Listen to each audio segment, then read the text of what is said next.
L'hiver, la peau devient sèche, terne, mais saviez-vous qu'en plus de mettre des crèmes, on peut modifier le contenu de son assiette pour avoir une peau bien hydratée, bien souple.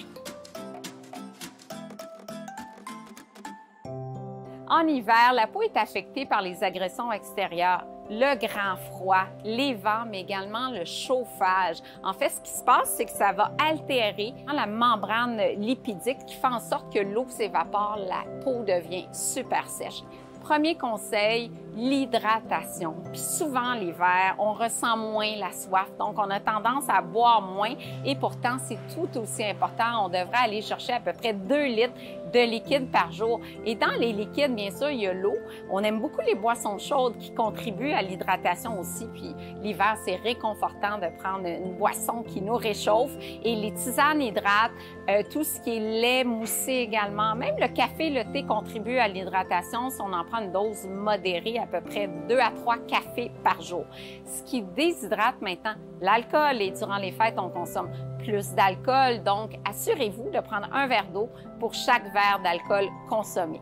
Maintenant, à part l'hydratation, les bons gras. On a besoin de gras. D'ailleurs, il y a des vitamines qu'on dit liposolubles, les vitamines A, D, E, K, dont l'absorption est favorisée en présence d'un corps gras. Donc, les bons gras, les gras monoinsaturés, les gras polyinsaturés. Il y a des gras qu'on dit essentiels. Donc, l'organisme ne peut pas les synthétiser.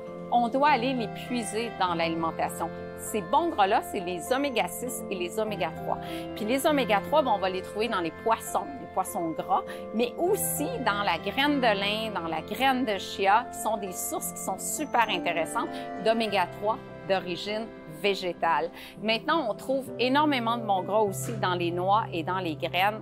Et je vous dirais que chaque noix a sa force. Donc, les amandes, c'est le calcium. La noix du Brésil, le sélénium, qui est un super antioxydant. La noix de Grenoble, les oméga-3. Donc, de varier les types de noix qu'on consomme. Puis, pas négliger les graines, parce que la graine de citrouille, de tournesol, on a du zinc, on a du fer. Donc, on a vraiment des minéraux qui sont importants pour la santé globale aussi. Puis, mon conseil, c'est de manger des noix tous les jours. En fait, les gens qui mangent des noix tous les jours, en plus de contribuer à avoir une belle peau bien hydratée, ça réduit le risque de maladies cardiovasculaires. Puis, la bonne portion, je vous dirais, c'est environ 30 grammes. Donc, une poignée, les doigts fermés, là, c'est vraiment la bonne portion que je recommande de noix et ou graines par jour qu'on peut prendre en collation, au moment des repas, dans différentes préparations culinaires aussi. C'est vraiment délicieux. Dernier conseil, faire le plein de vitamines, surtout des vitamines antioxydantes.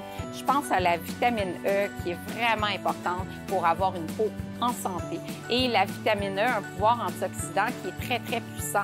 On va trouver la vitamine E dans des huiles, l'huile de tournesol, entre autres. On va trouver aussi dans les noix, les graines, beaucoup de vitamine E, dans le germe de blé également. Maintenant, la vitamine C qui va contribuer à la formation de collagène. Donc, en vieillissant, faire le plein de vitamine C, c'est vraiment conseillé. Et la vitamine C, on n'a pas besoin de la prendre en supplément parce que les sources alimentaires sont nombreuses. Les fraises, le brocoli, les tomates, les agrumes, évidemment. Et je terminerai avec la vitamine A qui contribue au renouvellement cellulaire, donc il y a une fonction au niveau de l'intégrité de la membrane de la peau. Et la vitamine A, pensez tout ce qui est orange, patate douce, poivron jaune, poivron orange. Donc, un trio d'antioxydants A, C, E qui va vraiment contribuer à la santé de votre peau. Une belle peau lumineuse comme on le veut pour la saison des fêtes.